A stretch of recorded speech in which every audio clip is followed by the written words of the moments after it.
Assalamualaikum warahmatullahi wabarakatuh. Bertemu kembali di podcast Bawaslu Kabupaten Purwakarta. Di tengah-tengah kita sudah hadir Bapak Wasikin Marzuki. Beliau adalah pimpinan Bawaslu Provinsi Jawa Barat. Selamat datang, Mbah, di Kabupaten Purwakarta. Terima kasih. Dalam kesempatan ini, dalam podcast Bawaslu Kabupaten Purwakarta, mungkin waktunya tidak lama, hanya beberapa menit ke depan, Mbak. Ada yang ingin saya tanyakan ke Bu Abah terkait dengan perekrutan Panwaslu tingkat kecamatan yang hari ini sudah sedang dilaksanakan di seluruh kabupaten yang ada di Jawa Barat. Menurut Abah, bagaimana kesiapan setiap kabupaten kota yang berdasarkan pengamatan Abah yang saat ini sedang dilakukan oleh masing-masing kabupaten kota? Begitu, Pak. Ya, terima kasih. Bahwa besok hari Rabu secara serentak di 27 kabupaten kota Jawa Barat, Bawaslu-nya secara resmi membuka pendaftaran rekrutmen Panwascam bagi 627 kecamatan se-Jawa Barat. Pada kesempatan ini saya ingin menyampaikan bahwa Bawaslu secara terbuka memanggil putra-putri warga Jawa Barat untuk bergabung menjadi anggota Panwascam, yaitu Panitia Pengawas Kecamatan di 627 kecamatan, dan dengan persyaratan pertama, memiliki ijazah atau pendidikan minimal tamat SMA. Kalau ada S1 dipersilakan, kalau S2 misalnya pengen jadi Panwascam lebih bagus. Kalau S3 juga tidak ada masalah. Usia minimal 25 tahun. 25 tahun. Kalau ada yang 26, 27 sampai dengan 50, sampai dengan orang itu masih sehat dan punya kemampuan untuk menjadi Panwascam, ya, dipersilakan ikut bergabung. Tapi kalau kurang dari 25 tahun, pendidikannya kurang dari SMA, misalnya SMP, atau kejar paket B, atau kejar paket A, ya mohon maaf, ini pedoman menyebutkan itu batasan minimalnya, sehingga sebaiknya untuk ditaati. Ya, sudah wajib lah untuk ditaati. Ada beberapa catatan yang memang digaris, yang perlu saya sampaikan pada saat ini, yaitu adanya kuota minimal 30% bagi pendaftar calon Panwascam dari kalangan perempuan, minimal 30%. Artinya kalau ada yang 40% lebih baik, ada yang 50% lebih baik. Terkait dengan undang-undang yang menyebutkan, persisnya tidak harus, tapi cukup dengan memperhatikan. Itu memang kalau kita sudah berusaha, sudah berikhtiar, lantas memang tidak ada yang daftar, lalu tidak ada yang mengikuti proses pendaftaran, ya apa boleh buat, kita bicarakan nanti pada waktunya. Tapi sebelum ini kita dorong agar kuota minimal 30% itu terpenuhi di tahap pendaftaran. Baik Pak, ini sangat menarik untuk saat ini berbeda dengan mungkin pemilu yang lalu ya Pak, bahwa keterwakilan 30% perempuan ini sangat betul-betul menjadi perhatian lah Pak, gitu.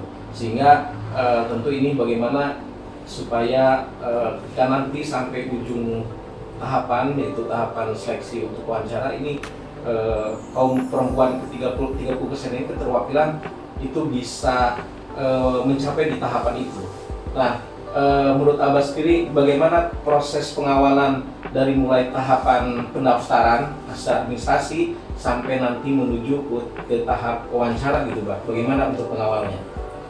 Kalau kita hanya berkutat pada proses pendaftaran dengan cara konvensional, artinya membuka pendaftaran ada 2 orang petugas atau 3 orang petugas duduk di kursi menunggu di kantor, ada kemungkinan pendaftar calon panwascam dari kalangan perempuan itu agak susah untuk terpenuhi. 30% minimal itu agak susah. Karena pengalaman rekrutmen panwascam sebelumnya juga, misalnya saya pernah merasa prihatin ketika ya, di Kabupaten Indramayu yang dalam tanda petik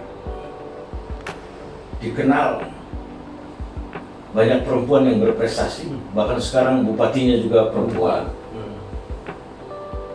Sebelum ini juga Bupati Ana juga perempuan. Nah, tiba-tiba panwascamnya dari 93 orang hanya 1, yaitu di sekitar Gabus Wetan. Nah, ketika ditanya mana perempuan-perempuan dari kecamatan lain, nggak ada yang daftar. Bagaimana cara Anda membuka pendaftaran? Ya nunggu, pasif. Didoronglah teman-teman Bawaslu Indramayu. Coba sekarang ubah metodenya. Turun ke lapangan, sosialisasikan, ajak komunikasi dengan penggiat-penggiat aktivis perempuan, dengan ormas perempuan, PKK, Dharma Wanita, ada juga Muslimat, Fatayat, kemudian dari kalangan Muhammadiyah, dari Aisyah, dan nah, setelah itu dilakukan, ternyata pendaftar itu banyak, dan saat itu langsung terpenuhi 23% dari anggota Panwascam yang ada di Indramayu berasal dari kaum perempuan. Nah, sekarang tinggal dorong lebih aktif lagi. Nah, saya berharap pada rekrutmen Panwascam 2022 ini untuk mengawasi pemilu serentak di 14 Februari 2024, kuota keterwakilan kaum perempuan minimal 30% diharapkan dapat terpenuhi. Baik, kemudian Mbak, karena kaum perempuan ini yang nanti akan mendaftar tentu masih kurang pengalaman ya dibandingkan dengan kaum laki-laki yang mereka mungkin pernah dulu menjadi pengawas pemilu tingkat kecamatan. Nah, ketika nanti terpilih menjadi komisioner Panwaslu kecamatan, sedangkan dengan catatan bahwa si perempuan yang lolos ini belum punya pengalaman, bagaimana agar mereka bisa sejajar, baik itu pengetahuan kepemiluannya maupun dari segi mentalnya gitu, Bah?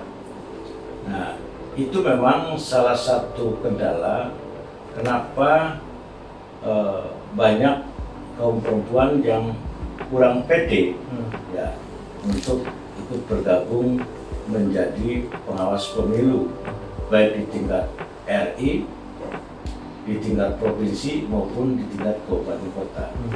Salah satu kendalanya adalah pengalaman. Oleh karena itu justru pada kesempatan inilah rekrutmen pengawas ad hoc ini dijadikan ladang untuk mengajak kaum perempuan agar dia berpengalaman, kan gitu, menjadi pengawas pemilu. Nah, di tingkat ad hoc inilah Bawaslu Jawa Barat berusaha untuk memenuhi kuota minimal 30%. Kedepannya diharapkan dari yang 30% itu berarti nanti sudah berpengalaman menjadi Panwascam.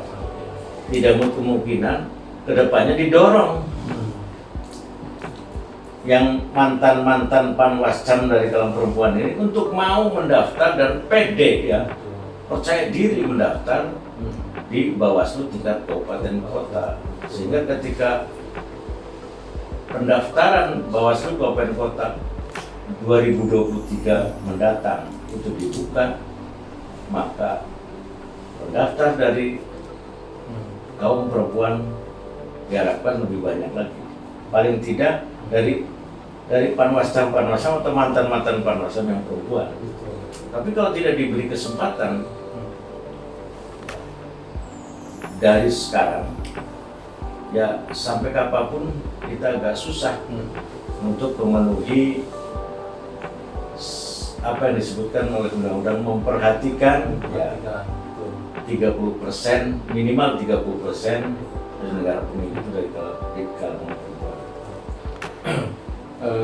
Terakhir, Bah, apa sih harapan Abah dalam penyelenggaraan pemilu yang serentak di tahun 2024 ini dengan formasi yang sedikit berbeda, karena di sini formasinya 21, kalau misalnya hitungan dari 30% ini, 30%-nya dari perempuan, 2-nya itu dari laki-laki. Nah, harapan Abah itu nanti seperti apa sih dengan formasi yang berbeda dengan mungkin pemilu yang lalu gitu, Bah? Jadi kita coba untuk melakukan apa yang disebut dengan realita. Pemilih di Jawa Barat, ya, realitasnya itu kaum perempuan sama banyaknya dengan laki-laki. Untuk beberapa daerah bahkan lebih banyak jumlah pemilih dari kaum perempuan ketimbang laki-laki. Itu fakta. Nah, di legislatif sudah diwajibkan bahwa calon DPR di semua partai politik, di semua dapil, ya, nomor 1, nomor 2, nomor 3, salah satunya harus ada perempuan. Malah sudah dipaksa. Nomor 4, nomor 5, nomor 6, salah satunya harus ada perempuan. Minimal itu. Kalau ada 2 laki-laki, 1 perempuan, itu sudah sesuai dengan 30%. Kalau ada 2 perempuan, cuma 1 laki-laki di calon, nggak ada masalah. Kalau tiganya perempuan, nggak ada masalah. Tapi kalau 3-tiganya laki-laki, masalah itu. Ya, itu di pencalonan legislatif. Nah, jadi kalau legislatifnya sudah menerapkan 30%, minimal 30% perempuan, pemilihnya juga di beberapa daerah lebih banyak perempuan. Nah, sekarang tinggal penyelenggaranya, pesertanya sudah, pemilihnya, kan pemilu kan terdiri dari peserta, pemilih, dan penyelenggara. Kalau pesertanya sudah menerapkan 30%, minimal 30% perempuan, pemilihnya sudah lebih dari 50% perempuan, kenapa tidak? Kalau penyelenggaranya sudah mulai memberi kesempatan kepada penyelenggara yang berasal dari kaum perempuan minimal 30%, walaupun dengan dalam undang-undang masih dengan kalimat memperhatikan keterwakilan minimal 30% dari kaum perempuan. Tapi nggak salah kalau Bawaslu Jawa Barat memperhatikannya agak lebih kan gitu, atau memperhatikan diwujudkan dalam bentuk harapan-harapan, dalam bentuk syarat-syarat, dalam bentuk dorongan-dorongan. Nah, tinggal bagaimana kaum perempuannya itu sendiri. Apakah mereka siap? Apakah mereka segera membekali diri? Apa mereka kemudian meningkatkan kualitas diri? Sehingga kedepannya bahwa masuknya kaum perempuan ke lembaga pengawas pemilu khususnya di Jawa Barat bukan lagi karena ya, dorongan undang-undang, bukan lagi karena perintah siapa-siapa, tapi karena memang mereka sudah memiliki kompetensi ya. Jadi tanpa ada memperhatikan, tanpa ada itu, mereka daftar normal karena ini punya hak yang sama. Dengan sendirinya mereka bisa lulus. Jadi saya tidak keberatan kalau misalnya ada Panwascam, tiga-tiganya perempuan, asal memang itu realitas. Saya tidak keberatan kalau 2 perempuan 1 laki-laki. Saya tidak keberatan kalau 1 perempuan, 2 laki-laki. Tapi saya sangat tidak mengharapkan kalau sampai 1 kabupaten tidak ada satu pun kaum perempuan. Iya, laki-laki dominasinya gitu Pak. Kalau dominasi juga enggak. Logikanya begini, ada ruang-ruang tertentu atau persoalan tertentu di mana laki-laki, pengawas laki-laki ini nggak bisa masuk ke sebuah komunitas perempuan. Misalnya ada caleg kalangan perempuan lagi berkumpul dengan para perempuan dan mereka melakukan deal-deal terkait dengan kepemiluan, sementara kita pengawasnya semua laki-laki. Bagaimana kita bisa menyelinap atau kita bisa mendeteksi atau kita bisa komunikasi dengan mereka? Tapi kalau ada pengawas dari kaum perempuan, ini kesempatan lah bagi pengawas dari kaum perempuan untuk tampil sebagai orang yang mampu mencegah terjadi pelanggaran pemilu, orang yang mampu mengawasi proses pemilu, dan bisa jadi kalau memang harus ya, ditindak, maka mereka juga bisa untuk melakukan. Baik Bang, mungkin itu yang bisa saya sampaikan ke Abah terkait dengan perekrutan yang sedang dilakukan saat ini. Mudah-mudahan khususnya Kabupaten Purwakarta itu tercapai Bah 30% keterwakilan perempuan. Amin. Bahkan kalau misalkan lebih juga menurut Abang lebih bagus kan Bah ya. Tapi yang tidak bagus tuh kalau semuanya laki-laki, didominasi laki-laki gitu. Itu saja Bah yang bisa kami sampaikan. Terima kasih atas waktunya Bah. Semoga sehat selalu dan dalam keadaan sukses selalu Bah. Amin. Ya. Demikian sahabat Bawaslu, bincang-bincang dengan pimpinan Bawaslu Jawa Barat, Pak Wasikin Marzuki atau yang dikenal dengan Abah Wasikin. Salam jumpa bersama podcast Bawaslu Kabupaten Purwakarta. Bersama rakyat, Awasi pemilu, bersama Bawaslu, tegakkan keadilan pemilu.